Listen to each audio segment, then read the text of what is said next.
ആ ലോറി എടുക്കേണ്ട സാഹചര്യം വന്നതുകൊണ്ട് അച്ഛൻ അതിന് തുനിഞ്ഞിറങ്ങിയിരിക്കുക. എന്തായാലും നീ ഒരുപാട് പ്രതീക്ഷകളൊന്നും തരണ്ട. അങ്ങനെ തന്നു കഴിഞ്ഞാൽ ഞാൻ പല സ്വപ്നവും കണ്ടെന്നു വരും.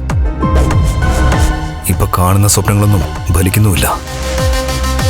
ലോറിയായിട്ട് നിന്റെ അച്ഛൻ കണ്ണന്റെ മഹാലക്ഷ്മിയുടെ പിന്നാലെ പോയാൽ അവർക്കൊന്നും സംഭവിക്കാൻ പോകുന്നില്ല. അവസാനം ലോറിയും കൊണ്ട് മുകളിലേക്ക് പോകുന്നത് നിന്റെ അച്ഛനായിരിക്കും. ദേ, എനിക്കെല്ലാം എന്റെ അച്ഛനും മുത്തശ്ശിയുമാണ്. അവരെ പറ്റി ഈ രീതിയിൽ സംസാരിക്കരുത് കേട്ടോ. അങ്ങനെയാണെങ്കിലേ ഇതുപോലുള്ള കാര്യങ്ങൾ എന്നോടൊന്ന് പറയാതിരിക്കണം. കണ്ണനെയും മഹാലക്ഷ്മിയും അത്ര പെട്ടെന്ന് നമുക്കാർക്കും ഒന്നും ചെയ്യാൻ പറ്റില്ല.